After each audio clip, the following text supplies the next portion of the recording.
નમસ્કાર વિદ્યાર્થી મિત્રો, જય હિન્દ જય ભારત સાથે આજે આપણે એકવાર ફરીથી મળી રહ્યા છીએ. જેમાં મિત્રો આજે આપણે વર્લ્ડ જિયોગ્રાફી થ્રુ મેપ્સની આ એક હું સિરીઝ ચલાવવા જઈ રહ્યો છું. જેમાં આપણે ટોટલ આ 5 થી 7 લેક્ચર્સની આ સિરીઝ રહેશે.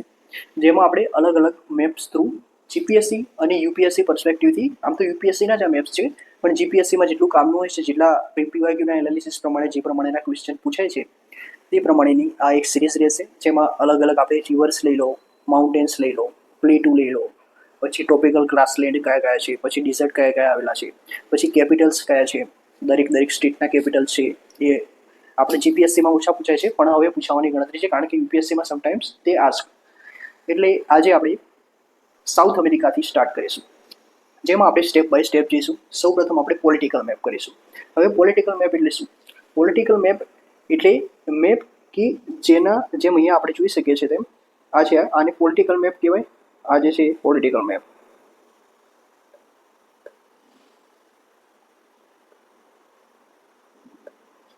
આ જે છે આ પોલિટિકલ મેપ છે કે જેમાં સ્ટેટ હોય છે અને એનું કેપિટલ હોય છે. જ્યારે આ જે રહ્યું આ ફિઝિકલ મેપ છે. ફિઝિકલ મેપમાં રિવર્સ લઈ લો, ગ્રાસલેન્ડ લઈ લો, ડિઝર્ટ લઈ લો, પછી ઇમ્પોર્ટન્ટ પ્લેટુસ લઈ લો, માઉન્ટેન્સ લઈ લો. આ ટાઈપના ક્વેશ્ચન્સ, આ ટાઈપના જે જિયોગ્રાફિકલ ડિવિઝન રહ્યું એ ફિઝિકલ મેપનું છે. અને કન્ટ્રી, એની અંદર સ્ટેટ અને એના કેપિટલ, તો એ જે રહ્યું એને પોલિટિકલ મેપ કહેવાય. બરાબર. તો સૌ પ્રથમ આપણે કન્ટ્રી અને એના કેપિટલ જોઈશું, પછી આપણે ફિઝિકલ મેપ તરફ જઈશું. બરાબર છે. તો અહીંયા આપણે જોઈ શકીએ છીએ. તો આ ઉપર છે એ નોર્થ અમેરિકા છે, આ નીચે છે એ સાઉથ અમેરિકા છે. આ નોર્થ અમેરિકા અને સાઉથ અમેરિકા વચ્ચે એક પનામા કેનાલ આવેલી છે.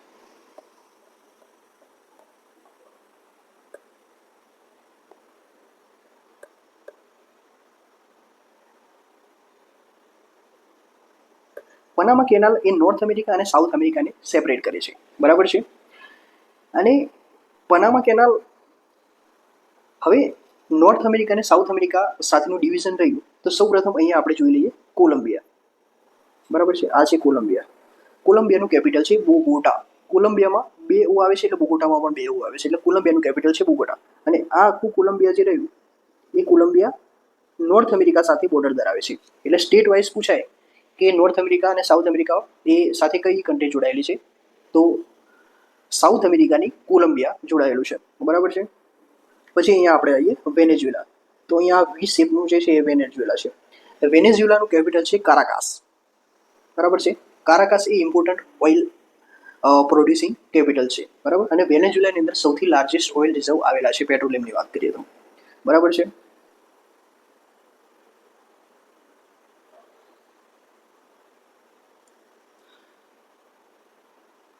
પછી આ બીજી એક આ નાની કન્ટ્રી એ છે ગુયાના.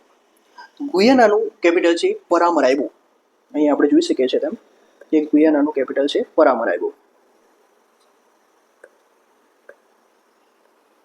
બરાબર છે. પછી બીજી કન્ટ્રી જે રહી એનું નામ છે સુરીનામ. સુરીનામ કન્ટ્રી જે રહી એનું કેપિટલ છે જ્યોર્જ ટાઉન. હવે દરેક સ્ટેટના કેપિટલ આપણે 4-5 વાર બોલીશું, એટલે કે એમસીક્યુમાં જીપીએસસીમાં પૂછાય તેનાથી કોઈ ઇસ્યુ ના આવે ને આરામથી આપણે એમસીક્યુને એપ્રોચ કરી શકીએ. બરાબર છે. પછી ત્રીજી ઇમ્પોર્ટન્ટ કન્ટ્રી છે ફ્રેન્ચ ગુયાના. ફ્રેન્ચ ગુયાનાનું કેપિટલ છે સીન. આનું સ્પેલિંગ છે CAYENN, પણ એને સેન તરીકે પ્રોનાઉન્સ કરવામાં આવે છે. તો આ આપણે યાદ રાખવાના છે. તો અહીંયાથી સ્ટાર્ટ કરીએ તો સૌ પ્રથમ આવશે કોલંબિયા. કોલંબિયાથી આમ જઈએ તો વેનેઝુએલા. વેનેઝુએલાથી આમ જઈશું આપણે તો આવશે ગુયાના. ગુયાના પછી આવશે સુરીનામ, અને સુરીનામ પછી ફ્રેન્ચ ગુયાના. બરાબર છે. પછી ઇમ્પોર્ટન્ટ સ્ટેટની વાત કરીએ તો બ્રાઝિલ. બ્રાઝિલનું કેપિટલ છે બ્રાઝિલિયા. બરાબર છે. બ્રાઝિલ એ સાઉથ અમેરિકાની સૌથી મોટી કન્ટ્રી છે. It is a biggest country of south America. બરાબર છે. પછી આ બોલિવિયા. અહીંયા આપણે આમથી ઈસ્ટથી વેસ્ટ જઈશું એટલે નીચે આવશે ઉરુગાય. ઉરુગાય કન્ટ્રી જે રહી એનું કેપિટલ છે મોન્ટીવિડિયો. આપણે ઉરુગાય વિડીયોથી યાદ રાખવાનું છે. ઉરુગાયનું કેપિટલ છે મોન્ટીવિડિયો. પછી આર્જેન્ટિના. આર્જેન્ટિનાનું કેપિટલ છે બ્યુનોસ આયરેસ. બરાબર છે. બ્યુનોસ આયરેસ એનું કેપિટલ છે આર્જેન્ટિનાનું. પછી આ જે રહ્યું આ મોટું લાંબુ કન્ટ્રી છે એ ચીલી. બરાબર છે. ચીલીનું કેપિટલ છે સેન્ટિયાગો, બરાબર છે. અને ચીલી આર્જેન્ટિનાનું જ એક આઇલેન્ડ છે ફાકલેન્ડ આઇલેન્ડ, બરાબર છે. ફાકલેન્ડ આઇલેન્ડ એ સાઉથ અમેરિકાનો ઇમ્પોર્ટન્ટ આઇલેન્ડ છે. પછી અહીંયા આપણે આવી ગયું બોલિવિયા. બોલિવિયાનું કેપિટલ છે સુક્રે, SUCRE, સુક્રે. પછી આ છે એ પેરુનું કેપિટલ છે લીમા, એ રીતે યાદ રાખવાનું છે આપણે. અને આ નાની કન્ટ્રી રહી એ ઇક્વેડર છે. ઇક્વેડોરનું કેપિટલ છે ક્યુટો, ઇક્વેડોર ક્યુટો. 4-5 વખત આ વિડીયો પોસ્ટ કરીને તમે બોલશો તો તમને યાદ રહી જશે. તો આ જે કન્ટ્રી રહી એ બેઝિકલી આપણે સાઉથ અમેરિકન કન્ટ્રી હતી. અને સાઉથ અમેરિકા એ કોન્ટિનેન્ટ હતું અને એની ડિફરન્ટ સ્ટેટ્સ, કન્ટ્રીઝ, બરાબર છે. અને એને કેપિટલ્સ આપણે કહેલા. તો અહીંયા આપણે પોલિટિકલ મેપ ફિનિશ કર્યો. હવે પોલિટિકલ મેપ પછી આપણે જઈશું ફિઝિકલ મેપ. હવે પોલિટિકલ મેપ કર્યા પછી આપણે ઇમ્પોર્ટન્ટ પ્લેસીસ જોઈ લઈએ કે જેમ કે વેનેઝુએલાનું કેપિટલ છે મરાકાઈબો. આપણે આગળ વાત કરીએ. આ વેનેઝુએલા એનું કેપિટલ છે મરાકાઈબો. મરાકાઈબો જે રહ્યું એ ઓઇલ પોર્ટ પણ કહેવાય છે એને, અને પોર્ટ સિટી છે, બરાબર છે. આપણે પેલા મેપમાં જોઈએ એટલે વધારે ખ્યાલ આવશે.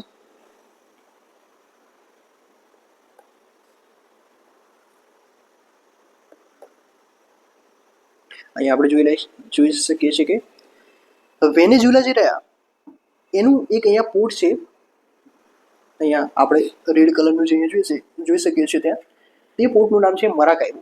મરાકાઈબો પોર્ટ એ ઇમ્પોર્ટન્ટ પોર્ટ છે વેનેઝુએલાનું, સાઉથ અમેરિકાનું ઇમ્પોર્ટન્ટ પોર્ટ છે. અને અહીંયાથી ઓઇલ જનરલી એક્સપોર્ટ થતા હોય છે, બરાબર છે. પછી કારાકાસ રહ્યું એ ઇમ્પોર્ટન્ટ રિજન છે કે જે ઓઇલ કેપિટલ તરીકે પણ એને ઓળખવામાં આવે છે, બરાબર છે. પછી ફ્રેન્ચ ગુયાના જે રહ્યું એ આવી રહ્યું, જેનું કેપિટલ છે સીન, બરાબર છે.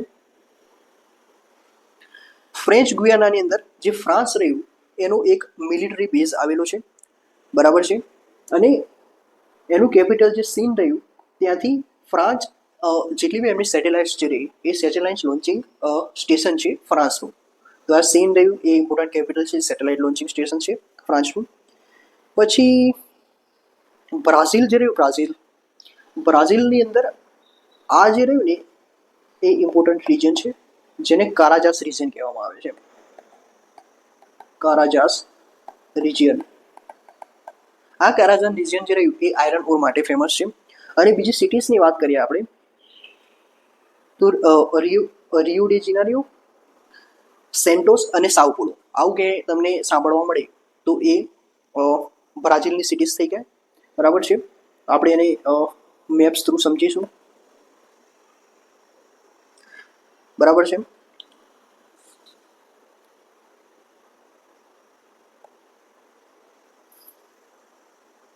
જેમ કે બ્રાઝિલની અંદરથી ટ્રોપિક ઓફ કેપ્રિકોર્ન પસાર થાય છે,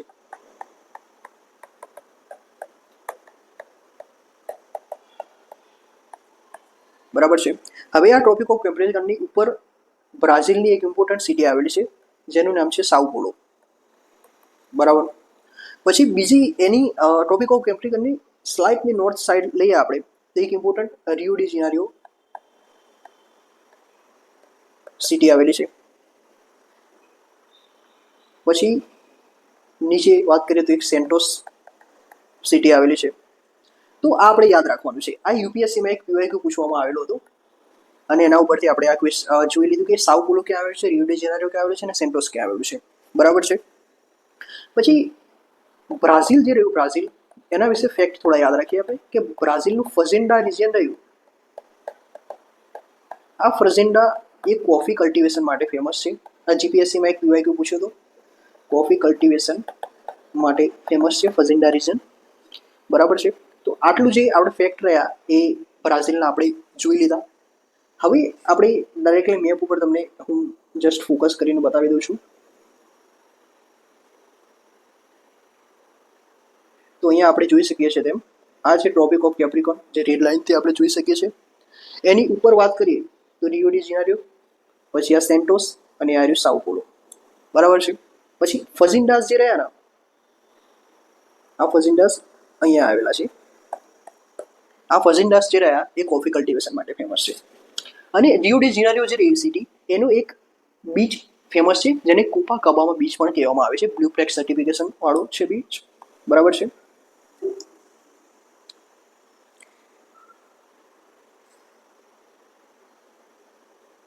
હવે ચીલીનું કેપિટલ છે સેન્ટિયાગો, બરાબર છે. ચીલીનો આ એક નવરીનો આઇલેન્ડ ફેમસ છે. આ નવરીનો આઇલેન્ડ જે રહ્યું એના ઉપર પોર્ટ વિલિયમ્સ આવેલું છે. એ વર્લ્ડનું સૌથી સધન મોસ્ટ સિટી છે પોર્ટ વિલિયમ્સ, નવરીનો આઇલેન્ડ. આ યાદ રાખવાનું છે આપણે, બરાબર છે. ફાકલેન્ડ આઇલેન્ડ જે રહ્યું એ યુકેનો છે, અને એના વચ્ચે આ જે ચેનલ રહી એનું નામ છે બીગલ ચેનલ. આપણે યાદ રાખવાનું છે બીગલ ચેનલ ક્યાં આવેલું છે, તો ફાકલેન્ડ આઇલેન્ડ અને સાઉથ અમેરિકાની વચ્ચે આવેલી છે. પછી ચીલીથી આપણે સાઉધર્ન વેસ્ટર્ન સાઈડ જઈશું અહીંયાથી, તો અહીંયા એક ઇમ્પોર્ટન્ટ આઇલેન્ડ આવેલું છે જેનું નામ છે ઈસ્ટર આઇલેન્ડ, બરાબર છે. ઈસ્ટર આઇલેન્ડ એ ચીલીનો આઇલેન્ડ છે. એ આવેલું છે પેસિફિક ઓશનની અંદર, કારણ કે આ સાઉથ અમેરિકા, આ બાજુ પેસિફિક ઓશન, આ બાજુ એટલાન્ટિક ઓશન. તો પેસિફિક ઓશનની બિલકુલ મિડલમાં ચીલીનો એક ઈસ્ટર આઇલેન્ડ આવેલો છે, જ્યાં સૌથી રીચ બાયોડાયવર્સિટી આવેલી છે. મીન્સ કે બાયોડાયવર્સિટી રીચ રિજન છે, અને ત્યાં ઇક્વેટોરિયલ ક્લાઇમેટ જોવા મળે છે. તો આ ફેક્ટ્સ હતા, બરાબર છે. પછી અરિકા એક પ્લેસ છે, આપણે યાદ રાખવાનું છે કે અરિકા પ્લેસ જે રહ્યું એ ચીલીનું સૌથી ડ્રાયેસ્ટ પ્લેસ માનવામાં આવે છે. ચીલી નહીં પણ વર્લ્ડ ડ્રાયેસ્ટ પ્લેસ માનવામાં આવે છે એને, અરિકાને. પછી ચીલીની અંદર એક ચુકી કામાટા રિજન આવેલું છે. આ ચુકી કામાટા રિજન એ કોપર માટે ફેમસ છે. તો જનરલી કોપરના સૌથી લાર્જેસ્ટ રિજન રિઝર્વ જે રહ્યા તો એ ચીલીમાં આવેલા છે, બરાબર છે. તો આપણે ચીલી માટે થોડા ફેક્ટ્સ યાદ રાખી દઈએ. ચીલીના એક ચુકી કામમાં રિજન જે રહ્યું એ શેના માટે ફેમસ છે, કોપરના રિઝર્વ માટે ફેમસ છે. પછી ચીલીનું એક અરિકા નામનું પ્લેસ છે કે જે વર્લ્ડનું સૌથી ડ્રાયેસ્ટ પ્લેસ છે. પછી ચીલીનો ઈસ્ટર આઇલેન્ડ એ ફેમસ છે, બરાબર છે. તો આ જે સાઉથ અમેરિકાના જે ઇમ્પોર્ટન્ટ પ્લેસ અને રિજન હતા એ આપણે કવર કર્યા. હવે આપણે ડાયરેક્ટ આવીશું કે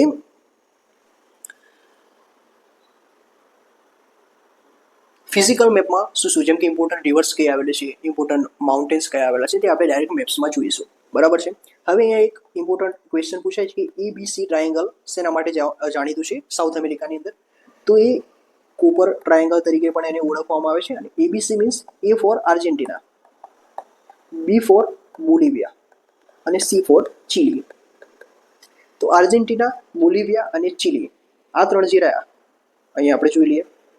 ચીલી, આર્જેન્ટિના અને બોલિવિયા, આ ABC ટ્રાયેંગલ શેના માટે જાણીતું છે, કોપર માટે જાણીતું છે. આ ઇમ્પોર્ટન્ટ ફેક્ટ થયા. હવે આપણે ડાયરેક્ટલી ઇક્વેડર ઉપર જતા રહીએ. તો ઇક્વેડરનું એક ઇમ્પોર્ટન્ટ આઇલેન્ડ છે ગલાપાગોસ આઇલેન્ડ. અહીંયા આપણે લખી દઉં GALAPAGOS. ગલાપાગોસ આઇલેન્ડ જે રહ્યું એ ઇક્વેડરનું ઇમ્પોર્ટન્ટ આઇલેન્ડ છે, જે બાયોડાયવર્સિટી રીચ છે, અને ઇક્વેડરમાંથી ઇક્વેટર પસાર થાય છે, એટલે એની અંદર ઇક્વેટોરિયલ ક્લાઇમેટ આવેલું છે, તે સારું ફિશિંગ ઝોન છે, સારી બાયોડાયવર્સિટી આવેલી છે. આપણે યાદ રાખવાનું છે ગલાપાગોસ આઇલેન્ડ ક્યાં આવેલું છે, તો એ ઇક્વેડોરમાં આવેલું છે. હવે આપણે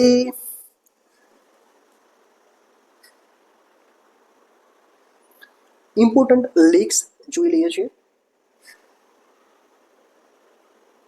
કે સાઉથ અમેરિકાના ઇમ્પોર્ટન્ટ લેક્સ કયા કયા છે, બરાબર છે.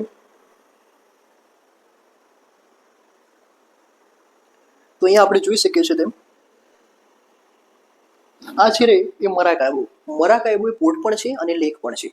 તો લેક મરાકાઇબો એ ઇમ્પોર્ટન્ટ લેક છે, અને એ વેનેઝુલામાં આવેલું છે. અને આ લગુન લેક છે. હવે લગુન લેક એટલે કેવું લેક કે એ લેક એ સોલ્ટ વોટર લેક હશે, એ ફ્રેશ વોટર લેક નથી.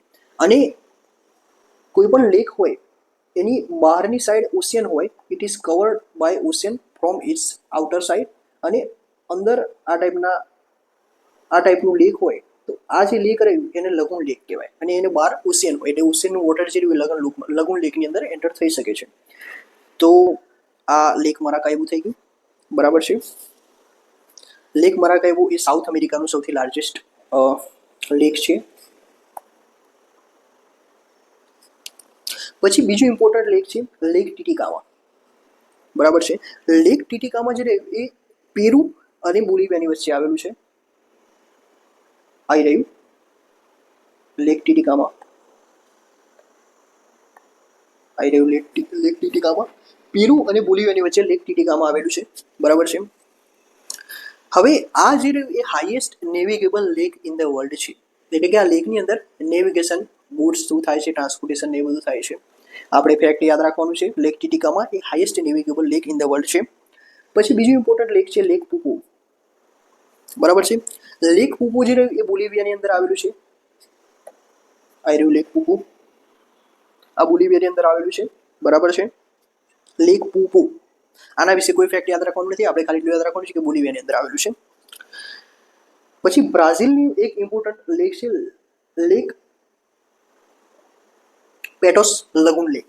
લગુન લેક વિશે મેં સમજાવી દીધું આગળ આપણને. આવી રહ્યું પેટોસ લગુન લેક, પેટોસ લગુન લેક આવી રહ્યું, બરાબર છે. જે બ્રાઝિલનું ઇમ્પોર્ટન્ટ લેક છે અને આ જે લેક રહ્યું એ લગુન લેક છે અને એને લેગોસ ડી પેટોસ પણ કહેવામાં આવે છે, બરાબર છે. આપણે યાદ રાખવાનું છે. તો આટલા જે લેક્સ રહ્યા એ આપણે સાઉથ અમેરિકામાં યાદ રાખવાના થાય, બરાબર છે.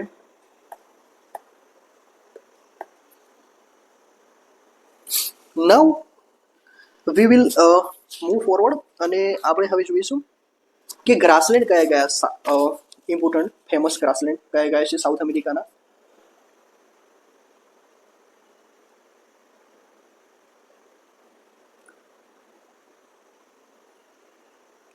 હવે ગ્રાસલેન્ડની વાત કરીએ તો ટોટલ 2 પ્રકારના ગ્રાસલેન્ડ હોય, એક ટ્રોપિકલ ગ્રાસલેન્ડ હોય અને એક ટેમ્પરેટ ગ્રાસલેન્ડ હોય. તો આપણને સાઉથ અમેરિકાની અંદર બંને ગ્રાસલેન્ડ જોવા મળે છે, tropical as well as temperate grassland, બરાબર છે. હવે ટ્રોપિકલ ગ્રાસલેન્ડ કયા છે? તો ટ્રોપિકલ ગ્રાસલેન્ડમાં સૌ પ્રથમ વાત કરીએ આપણે તો લાનોસ, અહીંયા આપણે જોઈ શકીએ છીએ તેમ લાનોસ જે રહ્યું એ વેનેઝુએલાની અંદર આવેલા છે અને એક ટ્રોપિકલ ગ્રાસલેન્ડ છે, બરાબર છે. આપણે રિજિયન વાઇઝ યાદ રાખવાના છે. પછી બ્રાઝિલના 3 ઇમ્પોર્ટન્ટ ટ્રોપિકલ ગ્રાસલેન્ડ છે, કટિંગાસ, કેમ્પોસ અને સેરેડોસ. કટિંગાસ, કેમ્પોસ, સેરેડોસ, કટિંગાસ, કેમ્પોસ, સેરેડોસ આ બ્રાઝિલના ટ્રોપિકલ ગ્રાસલેન્ડ છે, આપણે યાદ રાખવાના છે. પછી સેલ્વાસા જે રહ્યા એ ટ્રોપિકલ ગ્રાસલેન્ડ નથી, પણ સેલ્વાસા એ છે ટ્રોપિકલ એવરગ્રીન ફોરેસ્ટ. સેલ્વાસા એ બ્રાઝિલની અંદર આવેલા છે અને એક એમેઝોન આ આખું જે રહ્યું રીજન એ એમેઝોન ફોરેસ્ટ છે. એમેઝોન ફોરેસ્ટના એક ભાગમાં સેલ્વાસા ગ્રાસલેન્ડ આવેલા છે, એક ટ્રોપિકલ એવરગ્રીન ફોરેસ્ટ ગણી શકાય એને, બરાબર છે. પછી એટલે આ જે રહ્યા આટલા ટ્રોપિકલ ગ્રાસલેન્ડ થઈ ગયા. હવે આપણે ટેમ્પરેટ ગ્રાસલેન્ડ જોઈશું.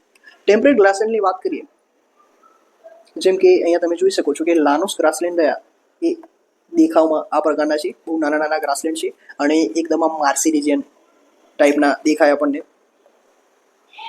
જે ટ્રીલેસ છે અને એ પણ એક સવાના ગ્રાસલેન્ડ રહ્યા એક ટ્રોપિકલ ગ્રાસલેન્ડ છે અને એનો જ એક ભાગ છે લાનોસ ગ્રાસલેન્ડ. પછી આ સ્વામ્પી ગ્રાસ છે. પછી સેલ્વાસ જે રહ્યા આપણે વાત કરી તેમ એ ઇક્વેટોરિયલ રેન ફોરેસ્ટ છે, એને ટ્રોપિકલ એવરગ્રીન ફોરેસ્ટ પણ કહેવામાં આવે છે. પછી કટિંગાસ જે રહ્યા એ ડેસિડ્યુઅસ અને થોરની એક સ્ક્રબલેન્ડ ટાઈપના ગણી શકાય આપણે, બરાબર છે, ટ્રોપિકલ ગ્રાસલેન્ડ છે. પછી કેમ્પોસ એ ટ્રોપિકલ ગ્રાસલેન્ડ આ ટાઈપના દેખવા મળે છે આપણને, અહીંયા આપણે ઇમેજમાં જોઈ શકો છો તમે. હવે આપણે ટેમ્પરેટ ગ્રાસલેન્ડ જોઈશું. ટેમ્પરેટ ગ્રાસલેન્ડની વાત કરીએ તો તેમાં પમ્પાસ ઇમ્પોર્ટન્ટ ગ્રાસલેન્ડ છે. પમ્પાસ જે રહ્યા એ આર્જેન્ટિનાની અંદર આવેલા છે, બરાબર છે. તો પંપા એ ટેમ્પરેટ ગ્રાસલેન્ડ છે અને આર્જેન્ટિનાની અંદર આવે છે.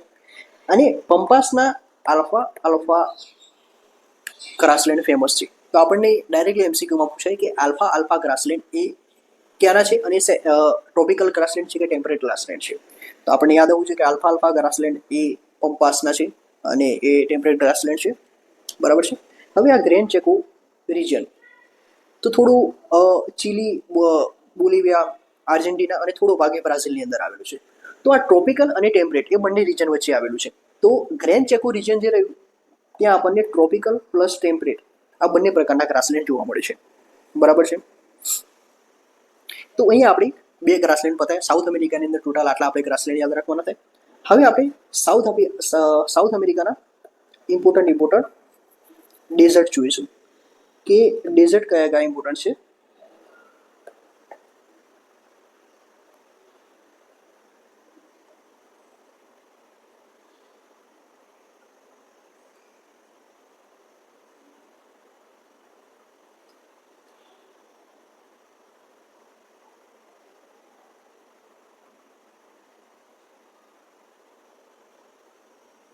તો ડેઝર્ટમાં ફર્સ્ટ ડેઝર્ટ આપણે જોઈશું પેટાગોનિયન ડેઝર્ટ.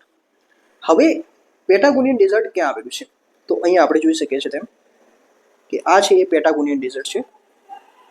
પેટાગોનિયન ડેઝર્ટ બરાબર છે. આ પેટાગોનિયન ડેઝર્ટ છે. આ પેટાગોનિયન ડેઝર્ટ એ આર્જેન્ટિના અને ચીલી આ બંનેની વચ્ચે આવેલું છે. હવે પેટાગોનિયન ડેઝર્ટ માટે થોડા આપણે ફેક્ટ યાદ રાખવાના છે કે પેટાગોનિયન ડેઝર્ટ એક રેન શેડો ડેઝર્ટ છે. રેન શેડો ડેઝર્ટ એટલે શું કે અહીંયા આપણે જાણીએ છીએ તેમ કે સાઉથ અમેરિકાની અંદર ઇમ્પોર્ટન્ટ માઉન્ટેન આવેલા છે એન્ડીઝ માઉન્ટેન. એન્ડીઝ માઉન્ટેન જે રહ્યા એ જે વરસાદ અથવા તો રેનફોલ રહ્યું એને બ્લોક કરે છે. એટલે જે આ બાજુનું રિજન રહ્યું ત્યાં વધારે રેનફોલ પડે છે અને આ બાજુ રિજન જે રહ્યું એ ડ્રાય છે અને ત્યાં ડેઝર્ટ છે. તો આ જે રહ્યું એને પીડ માઉન્ટ ડેઝર્ટ પણ કહેવાય છે. પીડ માઉન્ટ એટલે શું કે માઉન્ટેન એરિયા જે રહ્યું એનું રેન શેડો રિજન હોય ત્યાં આવેલું ડેઝર્ટ એટલે પીડ માઉન્ટ ડેઝર્ટ કહેવાય છે. બરાબર છે. અને આ ડ્રાય ડેઝર્ટ છે. બરાબર છે. તો પેટાગોનિયન ડેઝર્ટ આપણે જોઈ લીધું એ ક્યાં આવેલું છે? આર્જેન્ટિના ચીલીની બોર્ડર ઉપર આવેલું છે. રેન શેડો ડેઝર્ટ છે, પીડ માઉન્ટ ડેઝર્ટ છે. પછી બીજું ઇમ્પોર્ટન્ટ છે અટકામા ડેઝર્ટ. બરાબર છે. અટકામા ડેઝર્ટ છે એ વર્લ્ડ્સ ડ્રાયેસ્ટ ડેઝર્ટ ગણવામાં આવે છે. એને દુનિયાનું સૌથી ડ્રાયેસ્ટ ડેઝર્ટ હોય તો એ અટકામા ડેઝર્ટ છે. અટકામા ડેઝર્ટ આવી રહ્યું.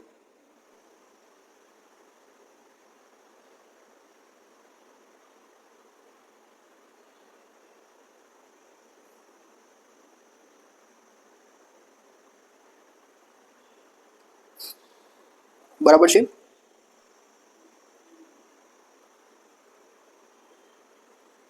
તો અટકામા ડેઝર્ટ આપણે જોઈ લીધું છે.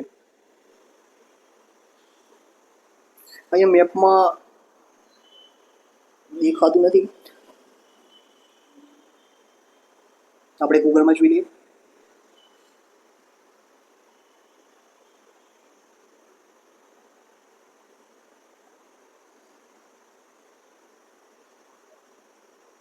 અહીંયા આપણે જોઈ શકીએ છીએ આ છે અટકામા ડેઝર્ટ છે.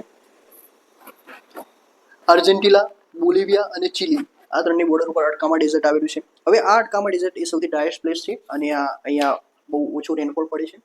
તો આ જે ફેક્ટ રહ્યા એ સાઉથ અમેરિકાના હતા. બરાબર છે. હવે આપણે રિવર્સ જોઈએ. સાઉથ અમેરિકાની ઇમ્પોર્ટન્ટ રિવર્સની વાત કરી દઈએ, પછી છેલ્લે આપણે માઉન્ટેન્સ જોઈશું.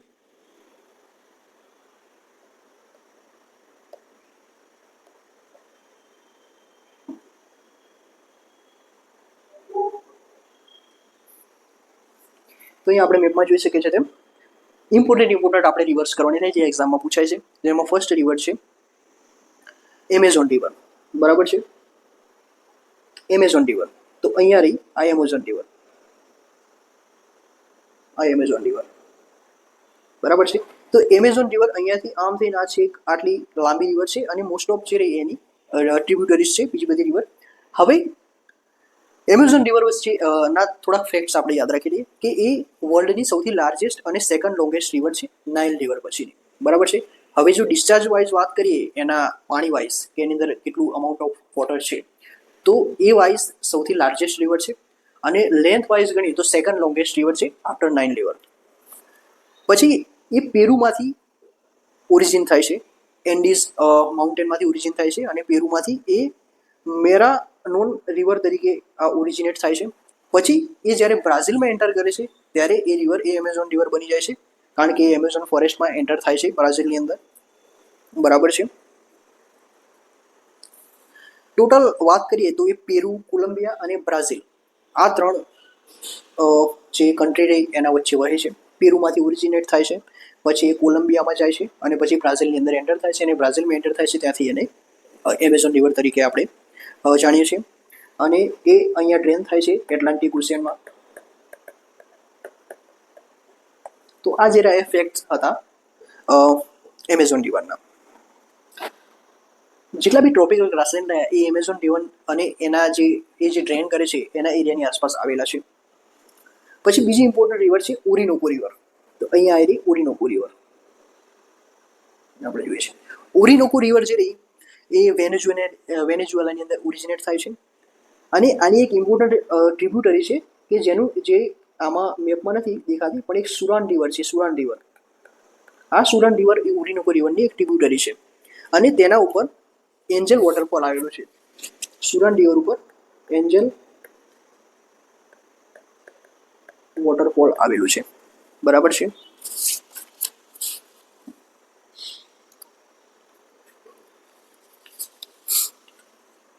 આ એન્જલ વોટરફોલ એ હાઈએસ્ટ વોટરફોલ છે, હાઈએસ્ટ વોટરફોલ ઓફ વર્લ્ડ.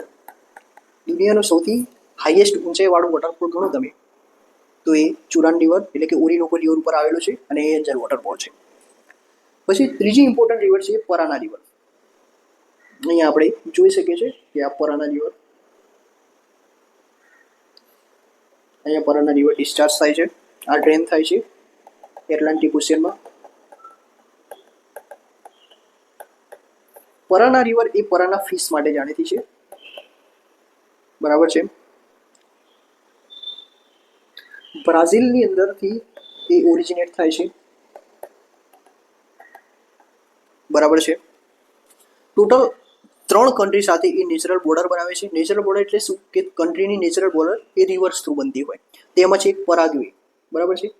અહીંયાથી એન્ટ્રી થઈ તો અહીંયા પરાગ્વે કન્ટ્રી આવેલી છે. એ પરાગ્વે પછી આર્જેન્ટિના અને બ્રાઝિલ, આ નીચે આર્જેન્ટિના અને આ ઉપર બ્રાઝિલ. તો બ્રાઝિલ, પરાગ્વે અને આર્જેન્ટિના જોડી નેચરલ બોર્ડર બનાવે છે આ પરાના રિવર. બરાબર છે. પરાના રિવર ઉપર એક ઇતાઈપુ ડેમ આવેલો છે. ઇતાઈપુ ડેમ. ઇતાઈપુ ડેમ એ સાઉથ અમેરિકાનો સૌથી લાર્જેસ્ટ ડેમ છે. બરાબર. તો આ એક ફેક્ટ આપણે યાદ રાખવાનું છે. પછી અહીંયા આપણે જોઈ શકીએ છીએ તેમ કે પરાગ્વે રિવર છે એ ઇમ્પોર્ટન્ટ એ ટ્રિબ્યુટરી છે આ પરાના રિવરની. બરાબર છે. તો સાઉથ અમેરિકાની અંદર ટોટલ આપણે આટલી 3 રિવર્સ યાદ રાખવાની થાય. હવે ઇમ્પોર્ટન્ટ આપણે પ્લેટુ રિજન જોઈશું જે ઉચ્ચ પ્રદેશ ગુજરાતીમાં કહેવાય છે. પ્લેટુ કયા કયા ફેમસ છે તો પ્લેટુમાં ગુયાના આઇલેન્ડ. ગુયાના આઇલેન્ડ જે રહ્યા એ વેનેઝુએલા એન્ડ ગુયાના આ કન્ટ્રી વચ્ચે આવેલા છે. પછી એમેઝોન રિવર બેઝિન આપણે જોઈ શકીએ છીએ કે જ્યાંથી એમેઝોન રિવર અને એની ટ્રિબ્યુટરી ફ્લો થાય છે. પછી પ્લેટુ ઓફ બોર્બોરેમા. બોર્બોરેમાનું પ્લેટુ એ બ્રાઝિલની અંદર આવેલું છે. અહીં આપણે લખી દઈએ કે એ બ્રાઝિલની અંદર આવેલું છે. પછી પ્લેટો ઓફ મેટોગ્રોસો જે બોલિવિયા, ચીલી અને આર્જેન્ટિનાની વચ્ચે આવેલું છે. પ્લેટો ઓફ મેટોગ્રોસો. બરાબર છે. અને બ્રાઝિલિયન હાઇલેન્ડ જે આપણે પેલી સિટીઝની વાત કરી હતી સેન્ટિયાગો ને એ બધી એ બ્રાઝિલિયન હાઇલેન્ડ ઉપર આવેલી સિટીઝ છે. બરાબર છે. હવે આપણે ઇમ્પોર્ટન્ટ આસ્પેક્ટ તરફ મૂવ કરીશું જેમાં આપણે સાઉથ અમેરિકાના ઇમ્પોર્ટન્ટ માઉન્ટેન્સ જોઈશું. બરાબર છે. જેમાં સૌ પ્રથમ એન્ડીસ માઉન્ટેન. આ સાઉથ અમેરિકા છે. આ સાઉથ અમેરિકાની અંદર આટલેથી સ્ટાર્ટ કરી આ એન્ડીસ માઉન્ટેન આવેલા છે. આ એન્ડીસ માઉન્ટેનના ઘણા બધા પીક્સ આવેલા છે. આ પીક્સ અલગ અલગ કન્ટ્રીમાં અલગ અલગ પીક્સ છે તો એની આપણે ચર્ચા કરીશું. પહેલાં તો એન્ડીસ માઉન્ટેન વિશે થોડું ફેક્ટ આપણે યાદ રાખી લઈએ તો એના માટે વ્હાઇટ બોર્ડ ઉપર જતા રહીએ આપણે.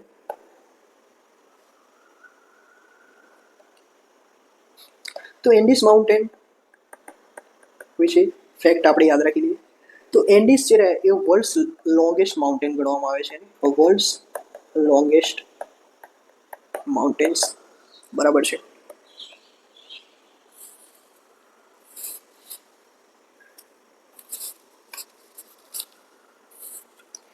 કે જે 8 થી સાઉથ અમેરિકાની 4 થી 5 કન્ટ્રીઝમાંથી પાસ થાય છે.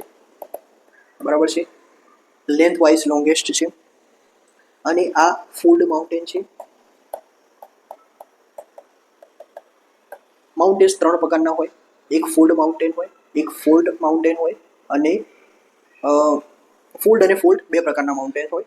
જેમાં ફોલ્ડ માઉન્ટેન એટલે કે એ જ્યારે બે પ્લેટ એકબીજાને કન્વર્સ થતી હોય ત્યારે એને ફોલ્ડ થઈને બનેલા હોય, અને ફોલ્ડ માઉન્ટેન એ ડાયવર્જન્ટ પ્લેટ બાઉન્ડ્રી, જ્યારે બે પ્લેટ એકબીજાથી અલગ થતી હોય ત્યારે જે માઉન્ટેન બને, જેમાં હોસ્ટ એ અને ગ્રેબન, હોસ્ટ એટલે ઉપરનો માઉન્ટેન અને ગ્રેબન એટલે નીચે, જે ગ્રેબન રહ્યું ત્યાંથી રિવરની વેલી બની જાય છે, બરાબર છે. તો આ ટાઈપના ફોલ્ડ માઉન્ટેન્સ છે એન્ડીઝ, બરાબર. એન્ડીઝનું હાઈએસ્ટ પીક છે અકોન્કાગુઆ, બરાબર છે. આપણે મેપમાં જોઈએ આગળ, બરાબર છે.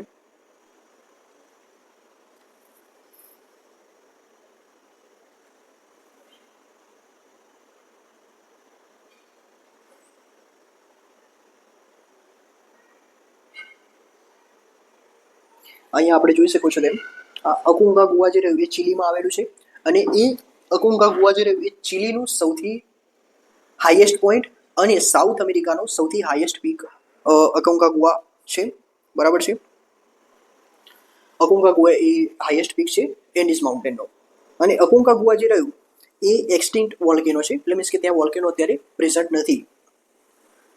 ફ્યુચરની અંદર ભૂતકાળમાં ત્યાં હતું અને અત્યારે નથી. પછી મિસ્ટી માઉન્ટેન, પેરુની અંદર એક ઇમ્પોર્ટન્ટ માઉન્ટેન છે મિસ્ટી માઉન્ટેન. મિસ્ટી અહીંયા આપણે જોઈ શકો છો એમ, આ મિસ્ટી માઉન્ટેન. આ મિસ્ટી માઉન્ટેન જે રહ્યું એ પેરુમાં આવેલું છે, બરાબર છે.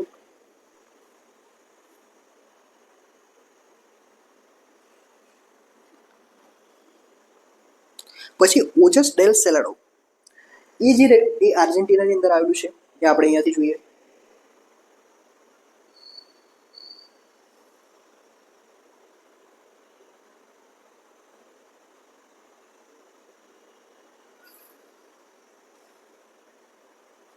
અહીંયા આપણે જોઈ શકીએ છીએ આ ઓજસ ડેલ સેલાડો છે. ઓજસ ડેલ સેલાડો એ ઇમ્પોર્ટન્ટ માઉન્ટેન પીક છે જે આર્જેન્ટિનાની અંદર આવેલી છે. આપણે યાદ રાખો, નામથી યાદ રાખવાની છે આપણે કે કન્ટ્રી વાઇઝ કયા કઈ પીક્સ ક્યાં આવેલી છે. પછી બીજું ઇમ્પોર્ટન્ટ છે હુઆસકરન. હુઆસકરન જે રહ્યું એ પેરુની અંદર આવેલું છે, અહીંયા આપણે જોઈ શકીએ છીએ આ હુઆસકરન છે. હુઆસકરન, બરાબર છે. આ પેરુની અંદર આવેલું છે, અને આ એક્ટિવ વોલ્કેનો મીન્સ કે અત્યારે તેમાંથી વોલ્કેનિક ઇરપ્શન થાય છે. પછી માઉન્ટ ચિમ્બોરાઝો, માઉન્ટ કોટોપેક્સી, એના વિશે આપણે આમાં જોઈએ. માઉન્ટ ચિમ્બોરાઝો, માઉન્ટ કોટોપેક્સી એ એન્ડીઝ માઉન્ટેનનો જ એક ભાગ છે, પણ આ પેરુની અંદર આવેલા છે, બરાબર છે. પછી વેસ્ટર્ન કોર્ડિલેરા, ઈસ્ટર્ન કોર્ડિલેરા, સેન્ટ્રલ કોર્ડિલેરા, બરાબર છે. આ ઇમ્પોર્ટન્ટ માઉન્ટેન્સ છે કે જે કોલંબિયાની અંદર આવેલા છે અને થોડા ઇક્વેડોરની અંદર આવેલા છે, બરાબર છે. તો આપણને યાદ હોવો જોઈએ કે વેસ્ટર્ન કોર્ડિલેરા, ઈસ્ટર્ન કોર્ડિલેરા, સેન્ટ્રલ કોર્ડિલેરા એ ક્યાં આવેલા છે, તો એ એન્ડીઝ માઉન્ટેનનો જ એક ભાગ છે, બરાબર છે, કોલંબિયાની અંદર. તો આ જે લેક્ચર રહ્યું આપણું એ સાઉથ અમેરિકા સ્પેસિફિક હતું. હવે નેક્સ્ટ લેક્ચરની વાત કરીશું આપણે, તો એની અંદર આઈ થિંક આપણે ટોટલ 5 કે 6 લેક્ચરની જરૂર પડશે, જેમાં આપણે એશિયા, આફ્રિકા, બરાબર છે, નોર્થ અમેરિકા, યુરોપ, આ ટોટલ 5ની અંદર જે ઇમ્પોર્ટન્ટ રિવર્સ છે, માઉન્ટેન છે, પ્લેટુ છે, કન્ટ્રી છે, એના કેપિટલ છે, ઇમ્પોર્ટન્ટ ફેમસ લોકેશન છે, તો તે આપણે જોઈશું, બરાબર છે. હવે તમારે મેપ કરતા પહેલા હું તમને સજેસ્ટ કરીશ કે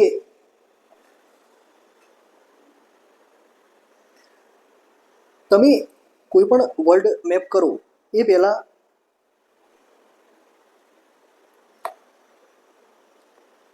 શું ધ્યાનમાં રાખો, તો ઇમ્પોર્ટન્ટ લોકેશનની તમે નોટ્સ બનાવો, રનિંગ નોટ્સ બનાવો, અને આ નોટ્સ બનાવીને એને એક્ઝામના 7 days પહેલાં રિવિઝન કરવાનું ચાલુ કરી દેવું પડે. એટલે એ એક્ઝામ વર્થી જેટલું બી એક્ઝામમાં પૂછાવા લાયક હોય એ આપણને એક્ઝામના દિવસે યાદ આવી શકે, બરાબર. એટલે શોર્ટ નોટ બનાવવાની છે. આ લેક્ચર્સની તમે ડાયરેક્ટ શોર્ટ નોટ બનાવી શકો છો, બરાબર છે. અને મેપ, હવે તમારે મેપ કયો પરચેસ કરવાનો થાય, બરાબર છે. તો ઓક્સફર્ડ પબ્લિકેશનનો એક ઇમ્પોર્ટન્ટ મેપ આવે છે. આ ઓક્સફર્ડ પબ્લિકેશનનો સ્ટુડન્ટ એટલાસનો મેપ આપણે પરચેસ કરવાનો છે. Student atlas map by Oxford publication આપણે પરચેસ કરવાનો છે. અને એની અંદર જેમ મેં અહીંયા આપણે જોઈ શકીએ છીએ તેમ મેં ઓક્સફર્ડ પબ્લિકેશનનો સ્ટુડન્ટ એટલાસનો મેપ છે, તેમાં મેં આ રીતના હાઇલાઇટ કરી દીધું છે જે ઇમ્પોર્ટન્ટ પ્લેસ છે કે જેથી આપણે એક્ઝામ સમયે રિવિઝન કરવું હોય તો ઝડપથી રિવિઝન કરી શકીએ. એટલે તમારે પણ આ ટાઈપનું કરવાનું છે કે ઓક્સફર્ડ પબ્લિકેશનનો મેપ લઈને આ રીતની અંદર લખી દેવાનું. ઇમ્પોર્ટન્ટ જે પ્લેસ હોય, લેક્સ હોય, ડેઝર્ટ હોય, અથવા તો તમે રનિંગ નોટ્સ પણ બનાવી શકો છો, શોર્ટ નોટ. તો હું આશા રાખું છું કે આ જે લેક્ચર એ તમારા માટે ઇન્ફોર્મેટિવ રહ્યો છે અને આગળ આપણે Asia, Africa, America, north America, Europe આના રિલેટેડ પણ મેપ્સ લાવીશું. જય હિન્દ, જય ભારત.